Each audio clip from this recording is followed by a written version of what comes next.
Hey, I'm here at Tuacahn. You can see the beautiful red rocks behind me. I was able to catch the Wizard of Oz last week, and tonight I'm seeing the Little Mermaid. So I'm rocking my Tuacahn, is it this sleeve? Yes, Little Mermaid shirt. And I thought, since I'm waiting to get in, I would make a fast 5 favorites. It's so windy, of the Wizard of Oz. So, in no particular order, number 1, fast 5. Number 1, cast. Amazing cast for the Wizard of Oz. They're able to keep up the energy the whole time. They really embody the characters, which is important if you're going to pretend to be a lion or a tin man or a scarecrow, right? That's a big ask, especially in this southern Utah heat, and they did a phenomenal job. Also, our 2 witches, right? The Good Witch and the Wicked Witch, amazing. Which leads us to number 2, costuming. I could not get over those 2 gowns for Glinda and the Wicked Witch of the West. And I loved that they were,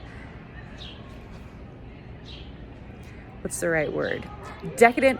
They really showed that there were these 2 queens, right? And they're equal, but they're competing. You have your good versus evil, your light versus dark.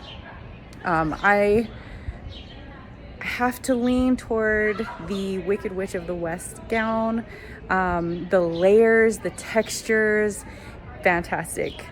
My favorite gown, I think, in the whole show, which is hard because when you see what they wear in the Emerald City, anyway, costume was amazing. Number 3, cute animals. Toto is played by a real dog, and he is adorable. And there were other farm animals on hand. I don't want to spoil everything, but you don't often hear an entire audience collectively go, "Aw," when a cow walks across the stage, but you will hear. It's adorable. Okay, these last 2 are kind of spoilery a little bit. So probably if you're an adult listening to this, you're familiar with the story of the Wizard of Oz. So the plot won't really be spoiled for you as much as just the experience. If you don't want someone to give hints about anything, I don't know, thematic. But one thing that I really loved in the movie, right, there are 3 farmhands that also have a counterpart in Oz. And of course, the neighbor is the Wicked Witch of the West, right? This production, this version of the play, because there are multiple, takes it a step further, and they give all of the meaningful adults in Dorothy's life in Kansas counterparts in Oz. And I loved that.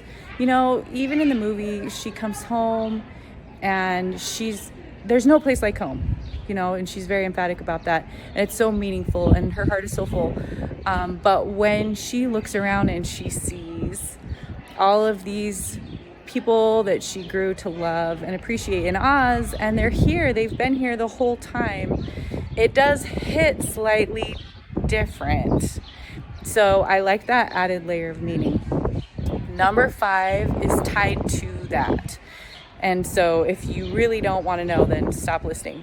But not only do they give the Kansas adults a counterpart in Oz, but Dorothy brings back Oz with her. Or was it always there and she just had to have kind of a reawakening? You tell me. But I do love that we get to see some of the color and some of the whimsy that Dorothy enjoyed in Oz back in Kansas now when she returns. So you can let me know what you think that means. But I love that. In the film, we don't really see that. Everything in Kansas is sepia. It's sepia at the beginning, it's sepia at the end. So I think that adds an extra layer of meaning. But let me know what you think. Those were my 5 favorites.